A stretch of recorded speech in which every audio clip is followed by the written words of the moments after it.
voice. I ain't got nothing.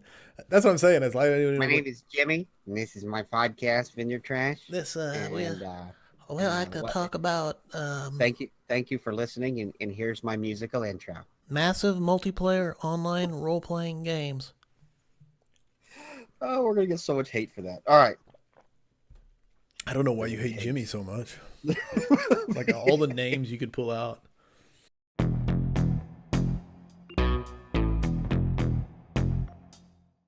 Last episode, we started. We were going to do one episode on everything that's coming up before the actual launch of the game, besides the normal alpha beta stuff, and we ended up talking about the Vox Elyria and the beta, and got nowhere near the rest of the stuff. And so we didn't get to the beta. I mean, yeah. So yeah, no, we ran out of time. Is what happened. So we're going to continue from there, talking about the pre-game experience and all the stuff that Soulbound Studios has planned. So marked here on the list says we talked about achievements, artificial intelligence, which we decided was actually scripting. Yeah. Ecology, dynamic environments. And now we're on to the very fun subject of character life cycle.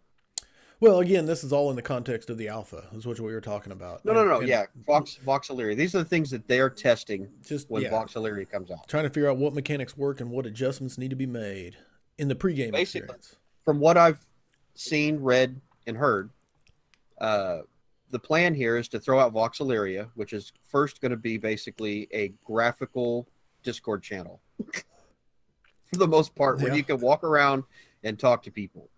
And then they will start adding features. I don't know, one at a time, two at a time. Right. They'll start adding features and they'll test them until they get them about where they want them. And then they'll add something else and they'll keep piling stuff on to see how everything's going to react. And when that feature breaks that feature, what they're going to have to adjust. Right. Exactly. And it's just, Vox Elyria is part of the alpha process of building this game. And the character life cycle is one of those things they're plugging into the alpha. And the Vox Elyria. I mean, none of this stuff is happening. This is only being tested in alpha. Right, and we have no idea in what order these things are going to be put in. No, these are just the things that we've read and seen that they've talked about. This is the stuff we're going to be testing in Vox Elyria. And the character life cycle, which is one of the big make or break points of this game, is one of the things they're testing. Because yes, it is. The fact that your character grows old and dies and is gone forever. Minus his soul. Infamous quote of Kalus, that will never work. That will never work. And now I'm so pumped about this game. I watched a video. I'll have to find the link. We'll talk about this guy later because there's lots of other people doing this stuff that I'm sure we'll plug during our shows. But Caspian did a Q&A with a guy on YouTube, and he said that the whole life cycle thing with the souls and all that came about when they were trying to figure out how do we give our players the best experience and still get paid on our end and make money doing it. I can't knock that. So the character life cycle came out of that whole discussion of them figuring out what their pay structure was going to be. I had no idea that wasn't one of the original tenets of the design journal, the original design plan. That's interesting that came about separately. Considering he's been talking about or been thinking about this game for so long, decades now. Yeah. That, I mean, I'm sure it's gone through lots of different things. Lots of reiterations. But they looked at all the models out there. They looked at the pay per month model, which the subscription is, the subscription, which is dead. Is anybody still running subscriptions? Wow. Oh, okay. But the subscription model, he said the thing that he hangs up on that is that people will get onto the auto pay of that and stop playing it, and then they keep paying into it anyway while they're not playing it. Right. He said the value of that to their customers is not what they want. They don't want customers paying them money and not playing the game. Kind of like going to the gym. You join the gym, you're pumped up, you go for a month, and then you pay for 3 years and never go again. Exactly. The AOL effect. Yes. Here's a free disc. So anyway, he went through all these different things, talking about, how this came about. No, and that ties right into the players are the world. There's right. Not NPC based world, not theme park again. The stuff we've talked about is They need their players dynamically engaged in this world to make it work. No. Having somebody paying for the game and not actively participating is detrimental to this game. To their model. Yeah. No, without a doubt. So that's where the souls came from and the sparks of life, which I love, man. So let's get down to it. What is the character life cycle? You get your soul is put into a child, or not really a child, a young adult or whatever, and you live their life in this game, and then you grow old and die. So that is the character life cycle in Elyria. Along the way, you learn all the skills you want to try and learn through whatever actions you want to take. And there is no classes telling you what you can and cannot learn. It's all about what you choose to do. And, now, this is from a very old conversation, but didn't they say that you could actually choose to put your soul in an older character? Yeah, I think you can put them in the I don't know where the wards of the state are at. That's someone who does not have a family, basically an orphan.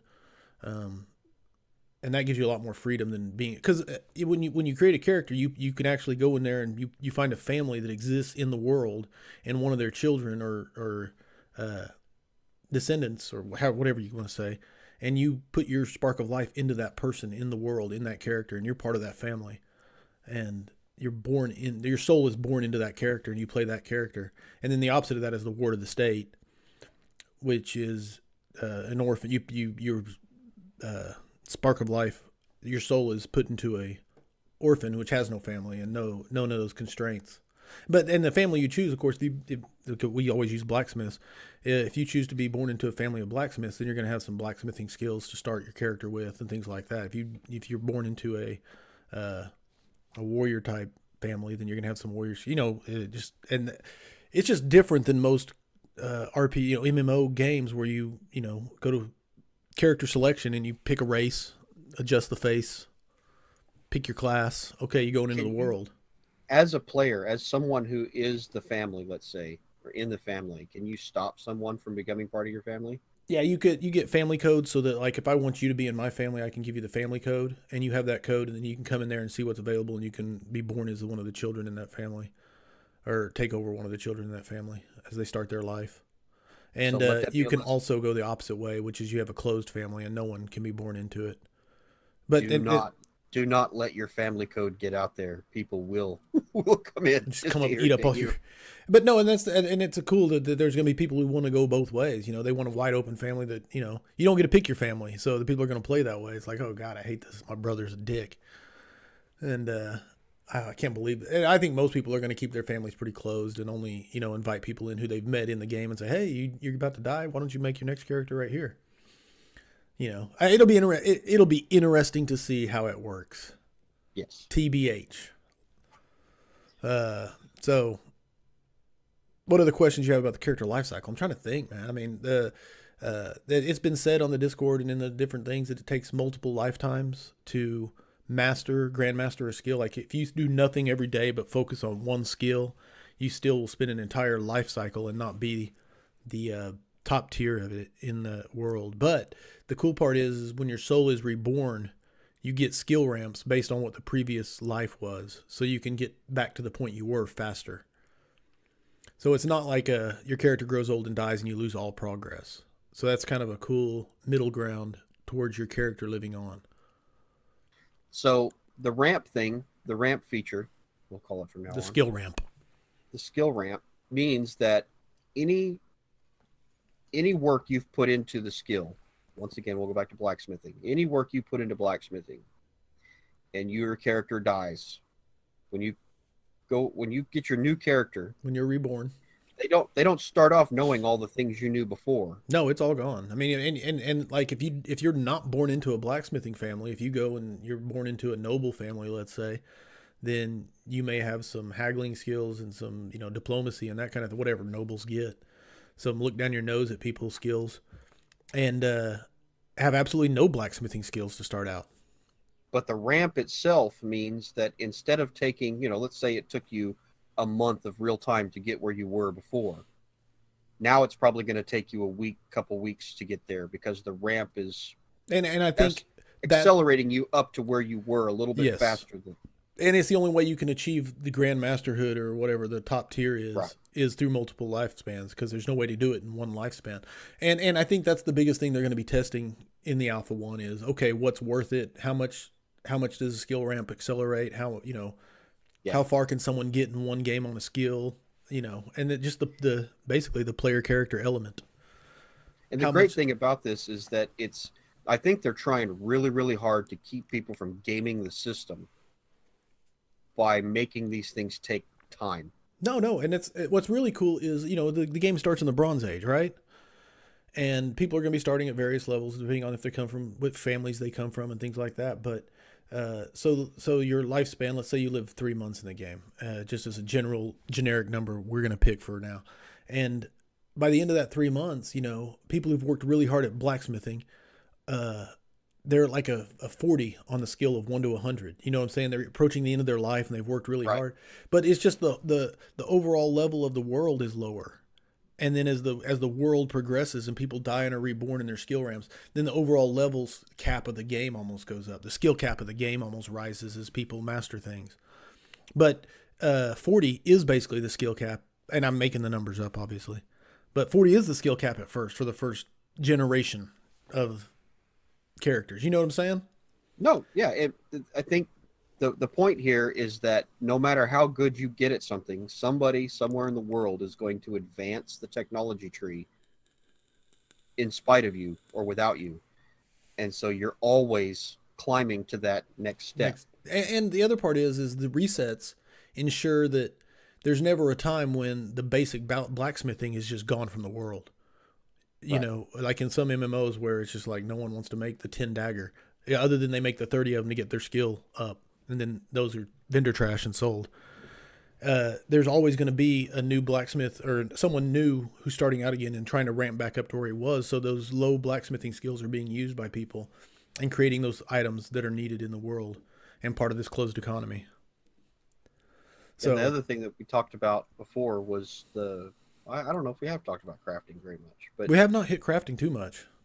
Anyway, we won't dig into that too much. But it's not like this is an ambitious game and their crafting is very ambitious either.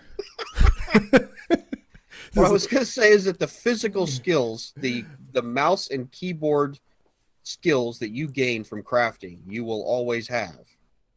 Yes, you're not going to lose those. Yes, you may have to pick up the talents to do some of the things you did before, but you will still know how to do it. You will get the muscle memory down. And unless you choose to, even the stuff your characters learned, like the techniques and recipes and things like that, obviously... Techniques, that's the word I was trying to find. Those techniques and recipes that you learn in-game, your character, you can pass those on to your heir, obviously. So unless you just choose to be born across the world in another family and start over for whatever reason, you'll have all those that you've gained too. So the game is going to creep forward as far as advancement.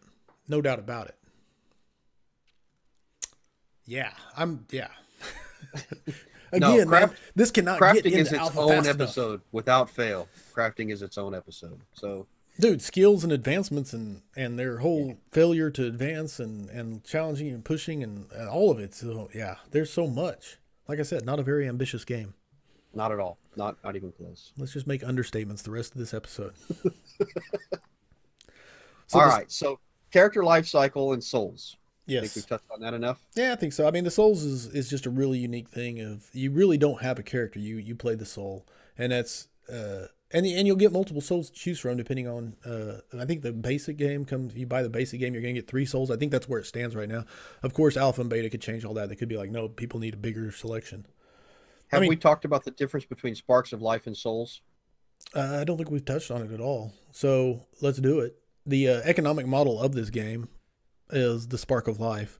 Like we touched on subscriptions like WoW, and of course there's the free to play model with the cash store. Soulbound Studios has been very adamant they will not have a cash store to purchase things in the game. So their whole economic model is based off the spark of life. So everybody understands that your soul is your character and it's reborn, but to actually have your character be reborn, your soul reborn into a character, requires a spark of life, and that's what Soulbound Studio sells to make their money, which is, I think the thought process is $9.99, I believe, $10 to get a spark of life. I don't know the actual money of it, but And Yeah, then that's how long that what you spark of buy. life, how long that soul lasts you, of course, comes completely down to how you play your character. If you play a high risk, go out there and die every day character, then your spark of life is going to be, or your soul is not going to last that long. Right. If you die a lot, then of course, if you sit in town and if you're the blacksmith that just beats out ingots all day, you can probably play for. Yeah, I don't know what again, that's what Alpha's for, is to find out how long is the typical lifespan going to last? What can we do to adjust that and make it the value for the. It's my understanding that the non-dangerous lifestyle, as long as you don't, just encounter something random, is you should get somewhere between 5 and 6 months That's out what of your that's how I spark feel in life. my head. I feel like I've read that or feel that from the game. I don't know if I've actually seen that or that's been a hard number, but I Yeah, know that it's just so much better than $14.99 a month. it is. You No, know, even if it's even you're if in you're in control of how much money you're spending on to play this game. It's not like free to play where if you don't buy things you can't advance, or right, you're not buying the next expansion, or your monthly fee, whatever. which You I'm don't sure have they'll to have mess with expansions. all Don't of get me that. wrong. I'm sure I they'll have know, it. man. Yeah, I'm pretty certain they won't actually. really. Yeah, I, in my mind, and this is just from listening to Caspian talk in several occasions, is that he is not a fan of making new content and charging players for it. Wow. I know that's all. I think it's worth it. I've always enjoyed expansions because they usually. Well, no, okay. Let me rephrase. I'm not saying there won't be an expansion, meaning there won't be a big influx of new material in the game.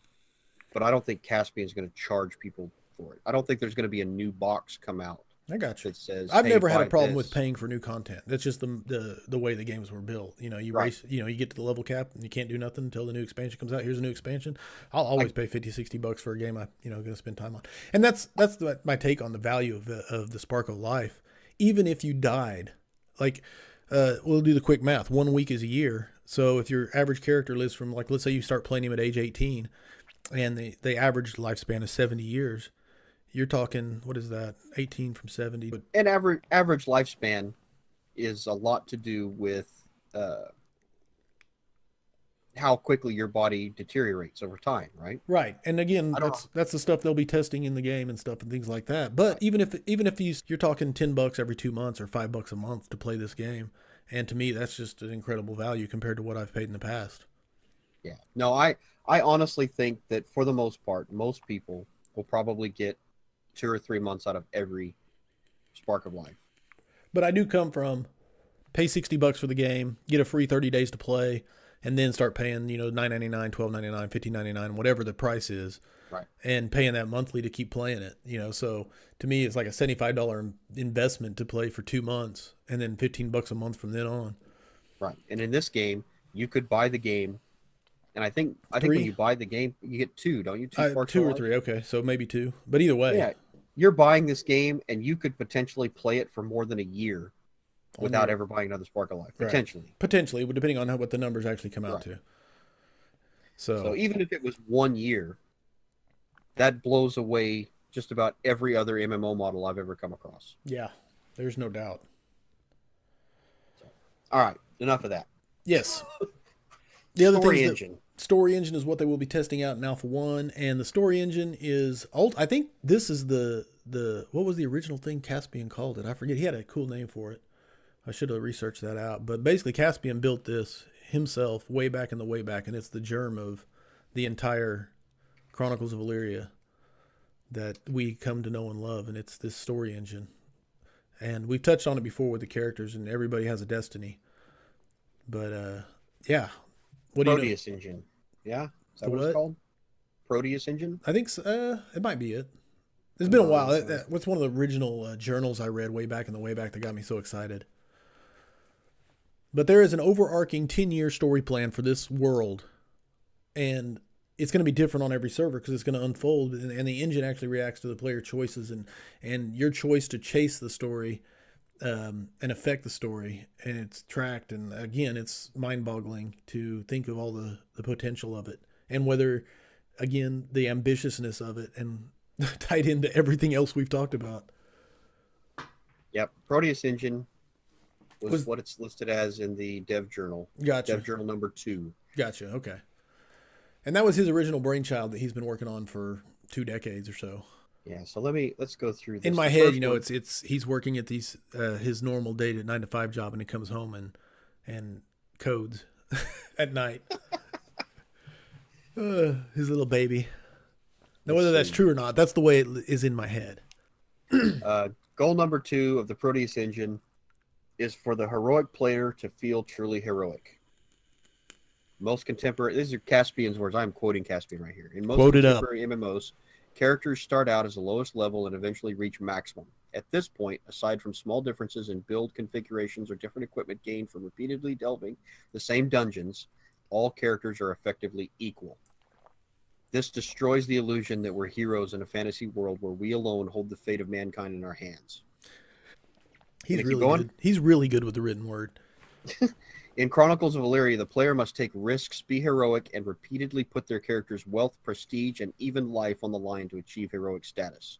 In Chronicles of Elyria, it is possible to be the most renowned blacksmith. It is possible to have traveled places where few others dare to travel, and yes, it's even possible to be the most powerful sorcerer in the world. But such rewards always come with substantial effort and frequently with great risk. See, that's so freaking awesome.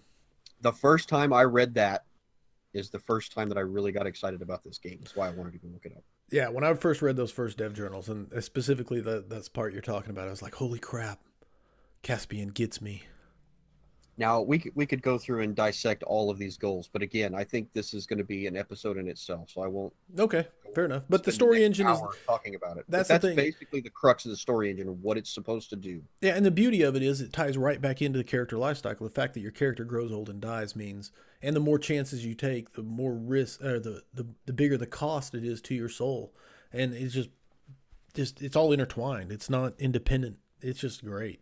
Oh. So yeah, that pretty much covers Vox Elyria, Alpha 1, things they're trying to get done. And we still haven't touched on so much stuff they have planned before the launch of this game. No, there's a lot more. There really is. But again, these are supposed to be overview episodes to get us started. Yeah, that's true. And so let's move on right through. Now, again, this is kind of chronological, but not really. So this is the best chronological order we could devise on short notice, basically, is what this amounts to. Yeah, this is the best we can dig out of the internet, is this kind of unofficial chronological order. And coming up soon is the actual map selection, which Soulbound Studios is generating the actual maps for the servers, and then the people with influence get to vote on which maps will be used for which server, because every server has a different map. We're probably going to say this a lot because our conversations off the podcast are going to blend into our conversations on the podcast. But have we talked about the maps? I think we touched on them episode 1 a little bit. That every map is going to be different. Well, we talked about every server was going to be different. I don't know if we actually got into the map. And I think I actually said some things wrong about the how the servers are going to be different. And I'm sure it won't be the last time either one of us get information wrong. It will not be the last time. But no, the actual maps will be different. The mountain ranges, the forests. We don't know if they'll look similar but different, or if they'll just be 100% different. But that's coming up very, very soon. I'm wanting to say within the next month or so that people are expecting map selection to occur. Right. Now, whether that's true or not, again, we just make up stuff and throw it now, against the when wall. you say map selection, don't you really mean map auction? I mean voting. I don't know the best way to say it. But the character. I thought they had to spend some of the currency. I thought they were voting according to IP, but that might be true. I think I remember. Either way, there is a system set up so that if you're playing on this server and you already have, IP, you get so many votes.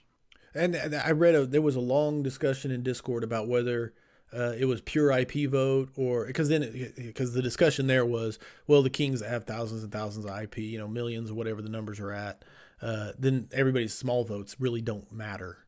So they were talking about account votes and account versus IP votes. And I mean, I don't know if there was ever an official word on that, about how they're actually going to vote for it, but it is up to the player base and who has the influence there. I don't know. And whether you've selected a server also comes into play. Like, are you going to vote on every map regardless of if you're going to play there or not? I don't know. This would be a perfect time to actually have a council of rulers. Yeah, the All the actual people who vote. have bought the King package just get together independently of Soulbound Studios and like, all right, which Look, maps do who want? Is there any arguments? all right, let's do this. All right, we've got an argument. These two people want the same map. Let's figure this out. And I think the thing is, and again, this is reading Discord stuff. I thought the plan was to generate like 5 or 6 maps or whatever the number is for each server, not Okay. not a giant list of maps. And then Oh well, then never mind. I'm wrong. like it's not like there's 20 maps now. Which one's going to be this server? Which one out of those 20? It's like there's this many for this server, so pick one. Then there's this, and each one of them's independent. Okay. That's how I understand it. Again. No, that actually makes much more sense than the way I was thinking about it. And then there's also server selection where you actually pick your server. And this doesn't matter so much to people who aren't nobility, but for people who are nobility and own the land, that have a kingdom, that have a county, that have a duchy, the server selection matters to them because this depends on who they're going to be playing with and against and things like that. And I'm pretty sure that the king level and stuff, they already have hammered a lot of that stuff out with Soulbound Studios, because the high backers have their own Discord server. They can I don't know if it's a Discord server, but they have council meetings with Soulbound Studios. Yes. No, I it's my understanding that the people at the top tiers are in like a constant state of communication with a lot of the devs, so that they have the inroad of, when the devs say this is going to happen, they probably have an email they can say, can you clarify? Yeah, something. I mean, there's definitely talk going on, and that's good. That's good. That can't hurt the development of the game. It might slow it down some, but the more people involved. But after server selection comes the greatest part, the map selection, server selection, and this is truly the launch of the game as it's going to be, and that is the settlement domain selection. Because that is the actual point when people will know what land belongs to what king, what duchy, or you can actually start making a plan of, I want to live here by this forest. Right now, all the kingdom stuff that we talk about, it's all ambiguous because there's no map. No map. No one actually knows. We know what the kingdoms are called. We know a lot of the nobility that will exist. Well, we know what they're planning to be called. What they're planning to be, right? No, yes, absolutely. We know what they're planning. But once settlement domain selection is finished, we'll have a map, and we will have borders, and we will see. Yes, it should be. We will be able to see every kingdom, every duchy, every county. Yes, it's going to be that to me is the actual launching point of what do you call it? I don't even have there's not a name for this because there's no game like this. Right. But yeah, that's the launching point of the existence of the actual game as opposed to the development of the game. Well, after the last episode, we had that discussion about the Dance of Dynasties, because that, to me, is one of the most confusing parts about the lead up to this game. Okay. And I came across Caspian talking about how originally the Dance of Dynasties was supposed to be part of this process, the alpha process, the beta process, is what they were going to do. It was going to be an event? Well, no, it was going to be the encapsulating name of these things. Gotcha. The branding of it.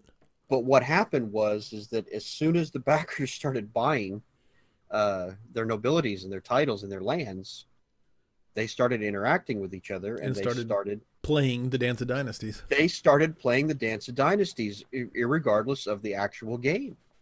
And his words, not mine, he said some people are already getting more enjoyment out of what's going on right now than they probably will when the game goes live. I can imagine. He said this is what they wanted. They wanted this mud-styled, Discord Discord-based experience. Right. And that's what they're doing. And they enjoy it. They're having a great time with it. He has not released the game yet, and he's already got people playing it. How disgusting is that? No, it's and if that's what you're into, hey, more power to you. I'm excited when actually...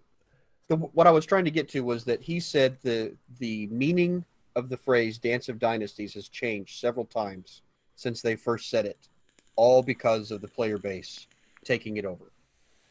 The Dance of Dynasties no longer belongs to Soulbound Studios. It now belongs to the backers and the players. Yeah, the player base. And the cool part is how much more it will mean once the borders are in place. So it's gonna amp it up because right now it's all most of the things that people think they already know about Chronicles of Elyria may blow up in their face at settlement domain selection. Yeah, it's gonna be interesting because of course who's gonna get what races.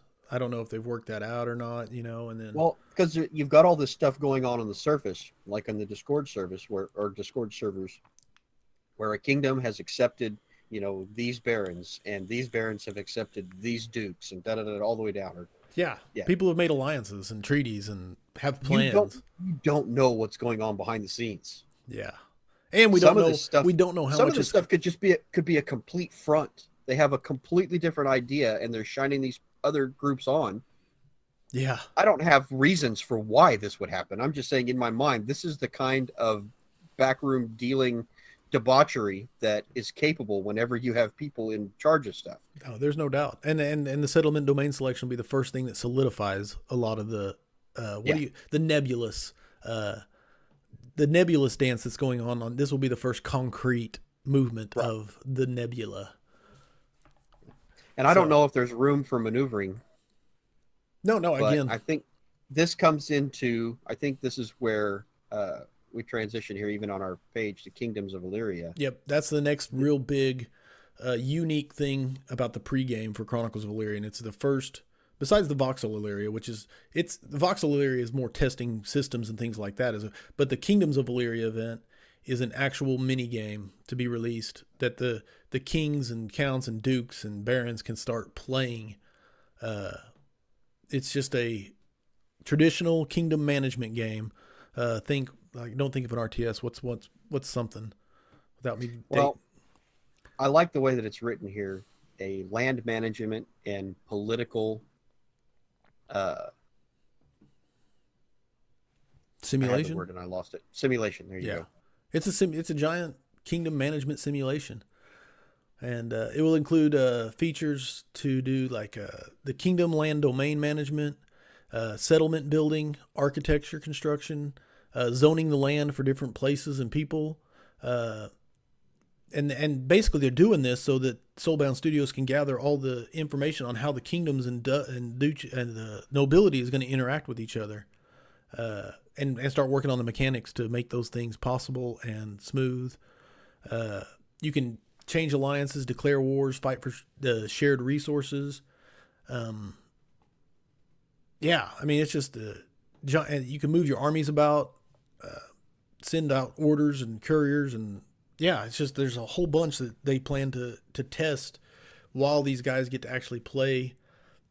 And the cool part is that it's all supposed to be the history of when the game launches. So you're actually playing the background story, the history book. Like, remember when the things that take place in Kingdoms of Elyria are supposed to affect the way the world is when we finally get in to play the actual game itself. Yeah, it's I think 50. So instead of Soulbound Studios hiring a bunch of guys to write, lore, eons of backstory and lore, the players, well, I should say the nobles, the people, the landowners, all the people who are going to be part of the Kingdoms of Elyria event, they're the ones who are going to be making that lore and that history. Yeah, they're making the recent history of the kingdoms and how they're shaped the way they are. The recent history is going to be shaped by people actually playing it. If the people in your county hate the people in the county right next to you, it's not going to be arbitrary. It's going to be because something happened in Kingdoms of Elyria to make that happen. It wasn't written by a developer who was making up lore and needed two counties to hate each other. Right. If the Hatfields and McCoys exist in this game, it's because one guy with a title and another guy with a title ended up not liking each other, being stuck in the same kingdom, and deciding, you know what, we're just going to cause problems for those people. We hate those guys. Right. It's going to be, I hate to use the word real because this is all the fantasy game. No doubt. But it's not just words written on paper or words written on the internet. This stuff is being carried out. It's not backstory. People at their keyboards. Yeah. It's backstory that was played out. And there's And the whole deal is, it's like, well, normally, you have a beta and there's a wipe or an alpha and they wipe the characters and start over, because they're launching a theme park. And this is not, because like I said, it's all tied together. And so the stuff that happens in Chronicles of Elyria, or Kingdoms of Elyria, so many words, sorry. Oh, yeah. It's like Chronicles, Kingdoms, Vox, Mud. But you won't actually lose or gain anything. You do gain. Sorry, I shouldn't say that, because if you get to gain experience and wealth and resources for your kingdoms, and exposition points that you can spend during exposition, which we haven't even got to yet. And that stuff you keep, but like the actual borders won't change, and things like that. You'll keep all your land, but you will. But if you're a good king and you have a good Kingdoms of Elyria and you improve your land a lot, you get to keep that. If you're a bad king and you make terrible choices in Kingdoms of Elyria, you still have all your land when the game starts, but you may not be as powerful. I don't know if powerful is advanced as other kingdoms, depending on how you play Kingdoms of Elyria. Because again, if you have a kingdom in disrepair, it's because of what happened 70 years ago. Kingdoms of Elyria will be the part where we'll get to watch the people who should not have bought that king tier package. Yeah. And what they do. Not everyone's meant to be a king. But you will not be able to lose your backer positions at all by playing Kingdoms of Elyria. And so, yeah. And the other thing is, there will be no sparks of life in the Kingdoms of Elyria. Right. They're going to use, to kind of get it realistically, they're going to pass out remnants to the people that are playing in Kingdoms of Elyria. And the remnants are basically a spark of life that you have to wait to recharge. So if you're reckless and stupid and get your character killed during Kingdoms of Elyria, you may have to wait for your remnant to recharge before you can start playing again. And that's to kind of give them a make it matter the way the sparks of life should matter to players moving forward. So I don't know when exactly Kingdoms of Elyria is going to take place in the scheme of. It's supposed to be after Vox Elyria, or because they're claiming the second trimester of 2018. Well, we're almost there. I know, but and I don't know how old that quote is from. No, I don't know how old that is either. We've seen Vox Elyria in videos. Right, we've seen the internal testing of it. We know that Vox Elyria exists. It has not been put in the hands of the backers yet. Right. And Chronicles of Elyria is after Vox Elyria has been out there testing a lot of the systems that Kingdoms of Elyria will obviously be using. So, yeah. All right. So that covers pretty much everything. Yeah. From beta, alpha, launch, yeah, all the way up to alpha 1. The next big thing that's going to happen before the game is launched is the design experiences. Yes? Yes. And again, this is to get the game funded. They offered a lot of different incentives to get people to back this game, and it was hugely successful. And the design experiences was some of the stuff at the top end that went with some of those king, duchy, county packages. Right. So not only are you getting a nobility title, land, or along those lines, you also get to create something that is going to be put in the game. Is going to exist in the game that you designed. You get to get with the developer and actually have this designed. And the things they're planning, from the lower tiers all the way up to the top tiers, tattoos. You can make a custom tattoo that only you have the pattern for. And again, everything that you get to design, you get the pattern for. So you can recreate it in the game. It doesn't mean you get the skill to recreate it, but you get the pattern so that if you ever do get the skill, you can recreate it or find someone with the skill. Real quick, when you're talking about that, is this something that you can trade, sell? Hey, everything in the game exists, can be stolen, traded, sold. So basically this is going to be a recipe on paper that you can carry around with you. I believe all of them come with the recipe. I don't, again, the standard caveat, but yes, if you get the design experience, you get the skills and the techniques, if I'm not mistaken, from the snipe hunters talking. Now, that doesn't mean you can learn the techniques. You just have the recipe for it. Right. Doesn't mean you get the skill. Like if, we'll run through them, then we'll discuss them. Okay, go ahead. Tattoos, hairstyle. You can make a custom hairstyle that only you have the design for. A custom food, potions, armor, weapon, a relic, And the relic, it's cool because magic does exist in Elyria, but it's extremely rare and it's in the past, you know. But you can get a relic in this game that does have magic potential, but that doesn't mean that you get the sort of, you know, starfall and you can call stars down from the heavens. It means you have the relic with some lore to lead you on the path to unlocking it, maybe, if you so choose to chase that story down. You can also name a star or constellation that you can actually see in the sky, and they've talked about things like when you look in the sky, you can see that star pulsing, and only you can see it. And they've talked about possibly your soulmate can see it also, because people will have soulmates in this game, generated by the story engine. You're talking about they can see the pulse. The pulse of the star, yes. Yeah, everybody can see the stars. Yes. But when you look at your specific star, it will pulse for you. Which is really cool as far as if you think about navigation, considering the fact you have to pull out a compass. If the actual stars, I mean, I imagine they will stay in the same position in the sky, just like ours. Anyway, that's kind of cool that you can use that for navigation possibly. And then there's world events. You can actually, the highest tier can actually sit down with the designer and plan a world event. And I don't know exactly how that will work, you know, but just the idea that it could happen. Now, I doubt you get a recipe for the world event. Think along the lines of you can create a holiday that's been celebrated in your kingdom for, 200 years, right, or whatever. You can create that holiday, and then that holiday exists. When that day comes around, the NPCs will talk about it. They'll prepare for it and celebrate it because you created it. I think that's kind of the idea behind the world events, is that kind of stuff. I don't know if it's all in the past or if it's something you can plan for the future. And again, I'm not saying that it has to be. I'm saying right. that's the kind of thing that you could come up with. That's what you could do. And I think those are the top tier level. I think it's king and above that get the world events. And so there's only it's going to be limited by the imagination of those kings sitting down with the designer and saying, this is what I want to do. And the designer saying, well, let's scale that back a bit. And how about this? Or something that Kalus has always talked about in fantasy is that the best days are always in the past. Whenever you read a fantasy book or play a game, the Golden Age. The Golden Age always happened way back when. I think Soulbound Studios is trying really, really hard to make it seem, or make it that the Golden Age is not in the past.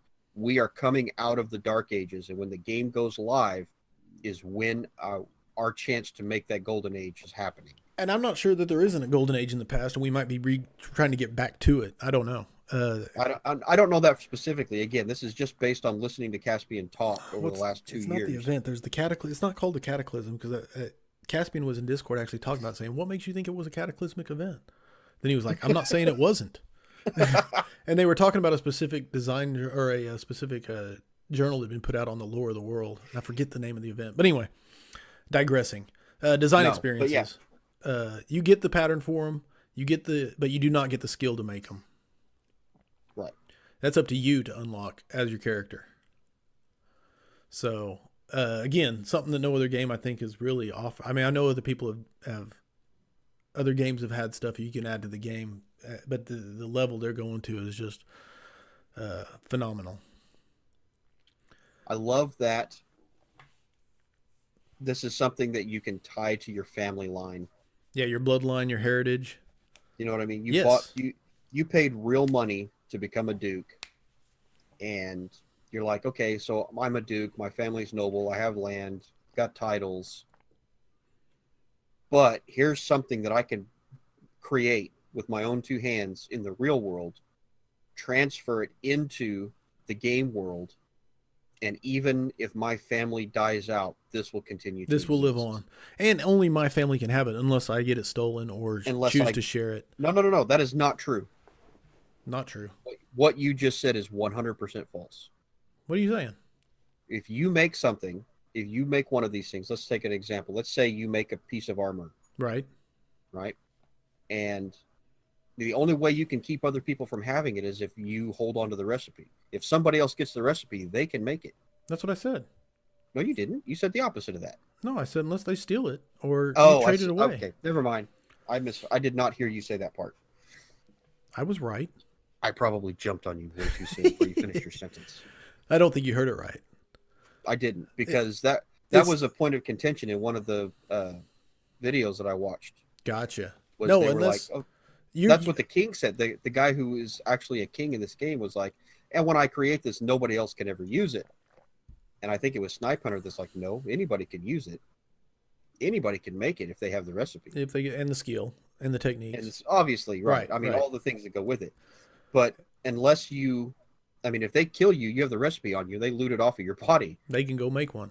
They can go make one, or they can go give it to somebody who can make one. They or if you make yourself a sword and they kill you and take your sword, it's their sword now. But that recipe will always have your name on it. Yeah. Because you named whatever the thing is. I'm saying I mean, it'll always have your stamp on it. They can't take that away from the thing, from the person. So. But yeah, anybody can make the things. Now the relics, I don't think anybody can make the relics. At least not at the beginning of the game. Whether we get to the point, I'm sure the story will advance enough to where we make relics, but that's all conjecture. I can't imagine making a fantasy world and with a 10-year story plan, and it doesn't include the unlocking of magic at some point. I mean, I know they're downplaying it, but I got 2 points on that. The relics, and again, this is and the relics are from ages past. Is so freaking non-committal when they talk about these things. Yeah, it is hard to get hard information. But it's my understanding from listening to Caspian and Snipe Hunter talk about things that things that happen in game can cause items to become relics. No, that's the whole point of the story engine. I think is right. I'm not the whole point, but a big. If you know, so and so kills a dragon with a sword, that sword has a chance of becoming a relic because of the circumstances in which it was used and how it was used. Or better story, they managed to kill the dragon and rip out its teeth, and then some other person makes a hammer out of the dragon bone. Anything along those lines can cause a relic to be made. They're very non-committal. They will not. And I don't think they're ever going to tell us. Right. I don't even think we are never going to know. You may make a relic and not even know you're carrying it. You know? Right. It's just a badass. There will hammer. not be a specific set of circumstances that you can duplicate in order to make sure that something you make is a relic. There's no going on the internet and saying, okay, if I do this and then this and then this, then I will have the staff of ages. If the story that you're making with your character and this item becomes important to the world, then there's a chance that item might become a relic. And yeah. And those words might not be the best words to use for it, but yes. What do you mean? I mean, just relic is something from the past. It become a legendary item. I'm trying really, really hard to not use the word magic item because right. I get you. I'm using the word that they use. I realize relic is something from the past. It is an old thing. I completely get that. Now, for example, if that hammer made from dragon bone, it may not have any of those properties until much later down the road. When the lore is unlocked to unlock its potential, or however the story, it's tied together. And by the time that happens, now it's a relic because the guy who made it, Billy Bob from Arizona, has been dead for 180 years in the game. Right. Now it's a relic. Yeah, I like, and that's the other thing that's so beautiful about this is time. Like in any other MMO, time does not matter. Because time matters so much because you're growing older and dying and the world is advancing around you. Who was it that they asked if somebody point blank asked, is there magic in the game? And I can't remember if it was Snipe Hunter or Caspian, but one of them was like, are you asking me in character or out of character? Was it Snipe Hunter? No, it was Caspian. It wasn't that long. It was like He's like, no, if you ask me out of character, out of game, yes, magic exists in this game. If you ask me in character, no, magic does not exist. Magic was in the past.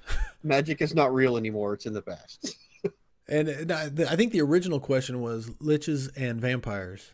And he says, in character, out of character. And he says, out of character. Yes. Vampires and liches. And yes. He was in character. No. Got my quotes mixed up. But then, the very next question was, what about magic? And he answered it the same way. Gotcha. So it was a great, and it's, of course, it's classic Caspian. So, that's the design experiences. And we're not even through everything that's going to happen pre-launch. Because at that point, you're getting into beta. And I'm sure all this is intertwined. The design experiences are going to be going on up till launch and probably into launch as they get caught up on it all. And but then the beta, beta 1 will happen, and that's where more people get into it and get to start testing all these other things that have been tested. And so they'll test new features and see how those interact. And ultimately leading up to the thing I am most excited about, the thing I made sure to pay enough money on my backer, as much as I could afford to get. It was the most I could afford to get into Exposition. And Exposition is basically the final point before launch, the final event. And it is the point where people who are have backed enough to get into the game, and they get to play the world prior to it being opened up to the general populace. And basically, because this game is not a theme park, this game isn't pre-generated with here's your starting area, here's your starting trainer, this is where this guy's at for your newbie quests. You know, the players go in during Exposition and populate the world and get it advanced to the point where settlements are functioning. Exposition is when you get to spend all of your EP or exposition points that you've been earning or have earned. And it's where, like, you could take your exposition points and add on to your house or buy more tools for your forge room or basically build up the world with your EP and get it to be in a function. Aren't you playing like your parents or your grandparents? I think so. I want to say one generation, but this is like almost the pre-launch. I think this is like the final game when you get to Exposition, and they're getting it ready. Right. The world, it's really just world shaping by the players to get it. So everybody's not just coming in and trying to start the world all at once. Anytime you've ever bought a game and or pre-ordered a game and they give you early access to play before the game is launched, that is basically what Exposition is. Yeah. And you're actually getting to play the game. What you do is actually affecting the world, but the character you have on the day one of launch is not going to be the same character you're playing in Exposition. Yes, that's how I understand but it will be. It's supposed to be a descendant or a someone who inherits the things, the changes you make, the house that you've built up, and all that the stuff. Land you were working on, the forge you were building. You're doing all of this to get a bit of a head start when the game goes live, and you get to put your spark of life or your soul into another person. Use a spark of life to get going. Yeah, we probably should do some research on Exposition. Well, no, I understand their idea. Right. Is that if they launch the game without this, then we're all going to show up and we're going to spend the first, 2 months of the game trying to get an economy kicked off and going. Yeah, trying to get the world moving. But if they do this Exposition, if they do it right, then when we log into the game, the economy is already going to be in place. We can start plugging in and affecting the world at that point. Exactly. A world that's already moving, not trying to get it moving. Right. Yeah, it's not a cold start. This is like priming the engine before you That's it. That's a perfect analogy. Priming the pump. So. And then that pretty much covers all the pre-design except for the prologue adventuring toolkit. And that to me just blows my mind because it does me too. Prologue. Well, let me start with prologue before I even touch the adventuring toolkit. Go ahead. It is a single player adventure. Basically, you can play by yourself in the Chronicles of Elyria. Just a quick. And I think it's going to be more of a promotional tool to get people sucked in than anything else. But it'll be a taste of it. But the cool part is they're talking about releasing the adventuring toolkit with it, which me and Sam both played Neverwinter Nights, which was a terrible game in and of itself. But the fact that they gave you not okay, but they gave you the tools that they built the game with and said, here, make your own adventures. Wait a minute, which Neverwinter Nights are we talking about? Not the originals. What I'm talking about. Not the mud.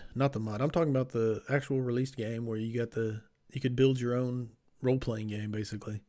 Yeah, I love Neverwinter Nights. I'm not talking about the actual story game that came with the game. No, I'm saying I build stuff in it all the time. I still have it to this day. The tools they gave you with it was awesome. I'm talking about the game they shipped. I like them both. It was not that great. I don't even remember the storyline, to be honest. I'm not knocking it. I've played much worse.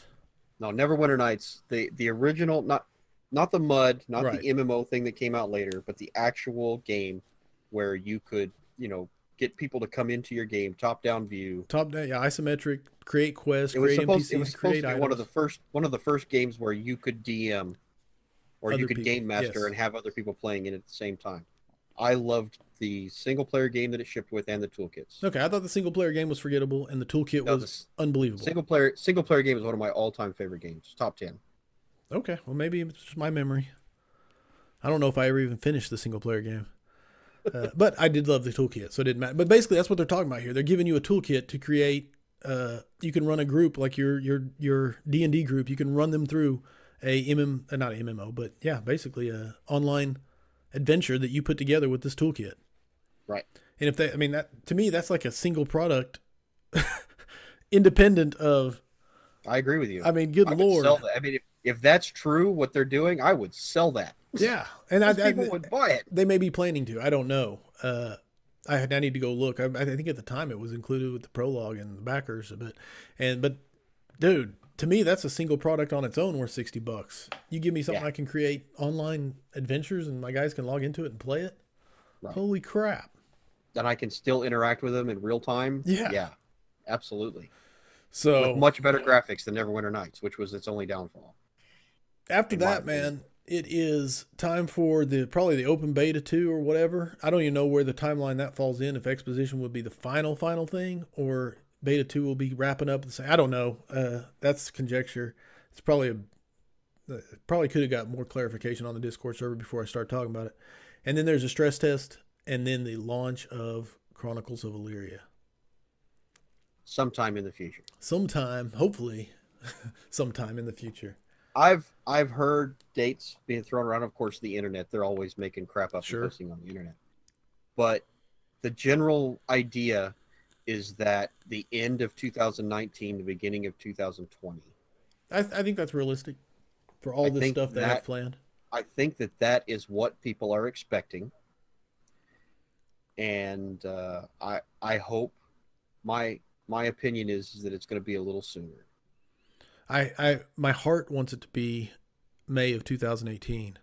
I was going to say that's not even close to probable. No. But summer of 2019, I think this game has an honest chance at release. Well, no matter what, with everything they got planned with the Kingdoms of Elyria, with the Exposition, with the design experience, all this stuff that they got planned, it don't matter. We're going to have stuff to talk about and get excited about as it gets closer and closer and closer. Oh, yeah. Summer 2019. You heard it here first. Heard it. Hey, write it down. In fact, you can go on Amazon and pre-order it now. That'd be funny. That'd be hilarious. It's like unconfirmed. Unconfirmed. Somebody says it's going to be out 2019 summer. July 2019. No, I think they would love that. And I get words. Yeah.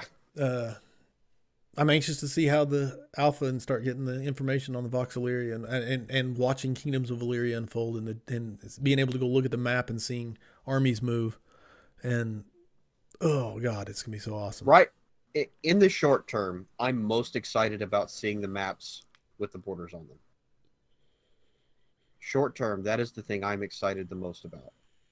I can't argue that. I want that as my background on my monitor. Well, we both decided we want to, unless something changes, our design right now is to play on NA West, which is the Angelica. Right. We were calling it Luna, but we were just backwards. Yeah, we got it back. We loved the name of Luna, but we don't want to play on the East server because we're worried about lag issues. Right. The moon is cooler than the sun. But literally. But bottom line is we plan on, but things could change. When Kingdom of Elyria hits, we actually see who the kings are and what our options are. Then that could change, and we may be like, okay, we'll be on Luna. No, we're absolutely not set on anything, but like everybody else, we're making plans before we know enough to actually be making plans. Right, to even matter. Because we have nothing else to do. Right. Except talk about it and record it and share it. Right. But yeah, vendor trash. Well, I think we've exhausted this document, sir. I can't argue with you. What are we talking about next time we get together? No, I want to do an episode on the character. I think an episode on the character and getting more in depth about what is available to be known. Sure. Very important.